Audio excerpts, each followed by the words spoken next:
it's MK, and I am back with another 31 days of cut file fun. And today we are working with this globe by Paige Evans. Again, it will be located either in the Silhouette shop or she has similar ones in her Etsy shop. I also pulled out a close to my heart piece of cardstock as well as a leftover bit from P13. I do plan on doing coordinating page and pockets. So for that one, I picked out this 49 and Market piece of paper, and it is Vintage Artistry Anywhere. The paper is called Quest, and it is from 49 and Market. I absolutely love this paper pack. I love the whole collection, the Anywhere collection.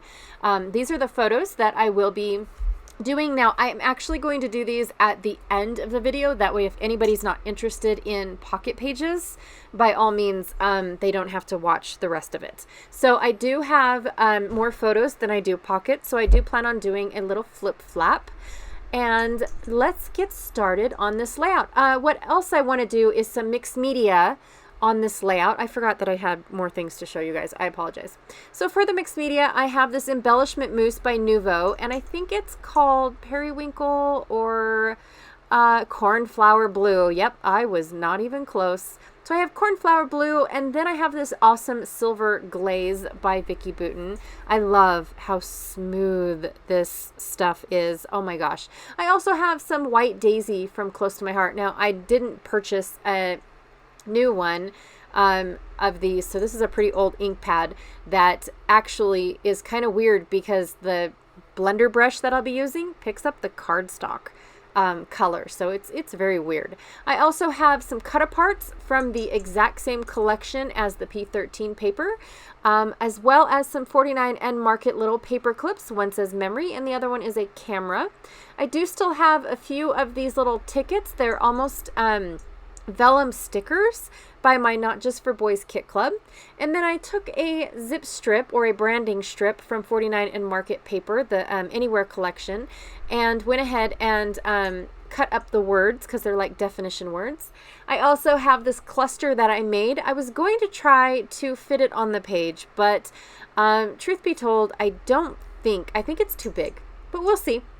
All right, first thing I'm going to do is I have a spatula for each different blend of mixed media. That way I don't mix or contaminate my colors. And then I'm going to do a little bit of blue, a little bit of silver, a little bit more blue, and then a little bit more silver. So that way it kind of is blended, but I didn't want to use the exact same it's rubber spatula or silicone spatula to do any any of the mixing in my pots. Anyways, here is the White Daisy ink pad, and as you can tell, the more that I rub it on this blue paper, which is gorgeous by the way, the more that it shows up on my ink pad. Now it's okay, my ink pad is still white, it still comes out white, but my blender brush and my ink pad ended up blue. So I just wanted that hazing effect. I didn't want the starkness of my stencil. So I'm going to rough up the edges of my P13 paper before I glue it down. And I also ripped out a corner of a small little bit that I really didn't want shown because I wouldn't be able to cover it up. So I am going to figure out that, and my page is too high. I'm sorry about that. Oh, that stinks. Anyways, yeah, there was a bit on the paper that I did not want, so I just went ahead and I tore it out, and then I'll figure out a fix for it later because my mixed media doesn't go all the way across. So I'm going to go ahead and commit to my paper, glue it down because I absolutely love how that looks. But first I'm going to go ahead and put some more white down so it's not so blue in your face. And for some reason, Close to My Heart papers are just a smidge, like a 1/16 of an inch larger than 12 by 12. I don't know why that is. I haven't figured that part out yet. But I compensate by figuring out that sweet spot before I glue my paper down. That way I have this teeny tiny itty bitty little blue around my whole paper rather than something that I have to go and cut off later.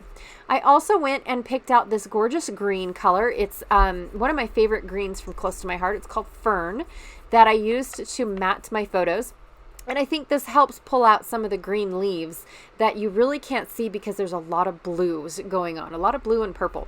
Now I'm going to cut my cut file out around Africa so that way I can sneak in some flowers. Now the reason why I'm doing this part is because I got a little smudge on my photo and I kind of sort of want to cover it up. So I'm going to use the flowers to help me cover that part up instead of printing a whole new photo.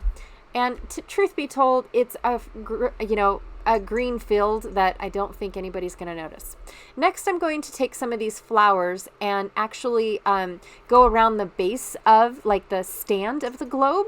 So that way it kind of looks like those globes that you see in that watercoloring. I don't know. That's kind of where I was going for this. And I really did like this large cluster of flowers, but it was just too big. I felt like it took away from the globe.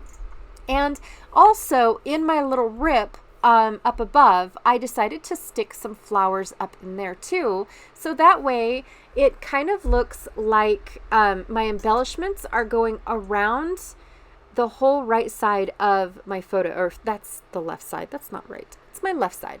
And then they kind of wrap around and underneath my photo and then up the right side of the page. So I know it seems like a lot, but there's a break on the bottom right oh my gosh, I just want to do everything on the right side. On the bottom left, there's a small little break in embellishing, and I think that that's cool because it's in the upper right as well. And so I've got two diagonal decorations going on, or embellishing going on. So what I decided to do was I decided to glue the stand of the globe directly to my page, but I wanted the globe to kind of sort of pop up. So I'm going to go ahead and put some foam dots behind it, but because I've already got the stand glued down and this was an afterthought, I'm just using my tweezers instead of trying to lift up and possibly bend my my globe. So I'm just using my tweezers to sneak in some foam dots underneath. Now I'm just going to commit and glue everything down. I do like how those little flowers are peeking out of the paper and they cover up that spot really well, like they were meant to be.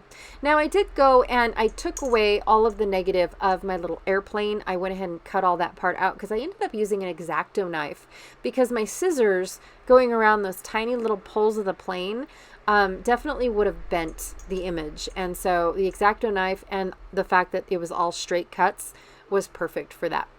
But I do like the fact that I can see the globe through the airplane now instead of just having a white wall behind my airplane. Now I'm going to take these vellum like tickets. Yeah, vellum tickets, and then this little book page, which again was a border strip. No, it was a branding strip from one of the 49 and Market pages, but it's like a definition and you don't really get to see all of it because it's cut off.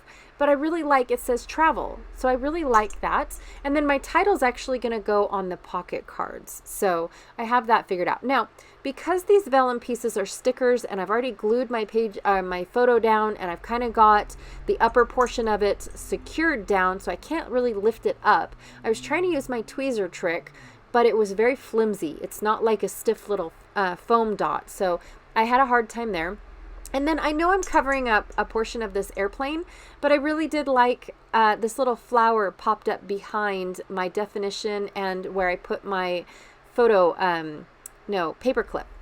So that is it for this layout. I will trim off the upper part of that flower up there, but I put my little camera up there too. So it's just a teeny tiny little cluster. And then I love my globe cluster. And then I really do like how this lower cluster ties in with the bottom cluster. It's almost like you couldn't even tell that I added it. So here is the pocket page, just in case anybody is interested. I went ahead and I cut everything down, glued everything together, but everything's going to be done on the outside of my pocket. Nothing is going to go in my pocket. I really love doing this, you guys. I haven't had a problem with any of my layouts. None of the stuff falls off. Now for this layout, because I don't have anything for the backside, and I'm not sure if I want to just leave the map portion of my pocket. I don't know what I'm going to do yet. So I'm only going to temporarily adhere all of this stuff down by using just my ATG. Normally I would use my glue and glue it secured down and then it won't come off. but I'm not sure if I want to keep that map or not, or if I want to put photos behind it. So I haven't made up my marbles. Now I had 2 of these strips, and one of them said, "Oh, the Places You'll Go," which is my daughter's absolute favorite Dr. Seuss book, my oldest daughter's. And then I also have this one that says, "It feels good to be lost in the right direction." And I thought, you know what? I think I like that a little bit more, but I also think I like it because it's longer and my title fits within all the elements instead of going through all the elements. So my title's just Flight to Phoenix, and then instead of the pine trees, which don't really match my companion page to this, I'm actually going to take the flowers. As soon as I figure out that it'll work, because I really wanted the flowers to be behind the globe just to mirror what I already did on the other page. But once I figured out that the flowers will cover up my pine trees beautifully, I was like, why don't I do that? Because now I turn to this cluster into something that actually matches without really doing a whole lot of ripping and tearing and figuring out. So I'm going to glue all of these pieces and make sure that I glue them to only the paper strip and not to my page protector. I don't want that to happen just yet. And the only thing that's really going to be foam dotted up is the title, because it is made out of foam. And then my globe that, which is actually just a compass. So I used the globe stand, but it's a compass that around the compass says it feels good to be lost in the right direction. So that one there is also popped up, which I planned a long time ago.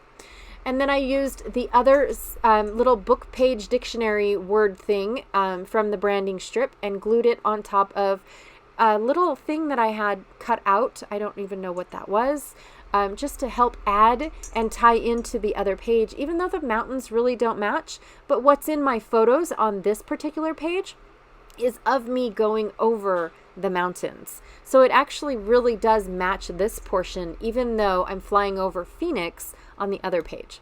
So I think it's kind of cool. The pictures that I'm kind of hiding under the flip flap, it looks like a bomb went off. I just thought it was so neat, and I was like, oh, I gotta get a picture of that one. So what I'm doing now is I decided that I don't want part of my title to be covered up. So I went ahead and I put them on the outside of the flap, and then that way when you flip it up and see the big explosion, which that's exactly what it looks like, it's weird, it actually kind of ties in, and you don't really, you get to see the explosion rather than, the title. Anyways, that is it. I want to thank you all so much for joining me. Be sure to check out Christina over on her Facebook group. Now, it is her business Facebook group, which is Redefine Creative. I don't know if I've said that the last couple days, and I apologize about that. But she is doing a live every day using the exact same cut file. So you get 2 inspirations for the exact same cut file, which I think is pretty cool. All right, I will check y'all later. Bye.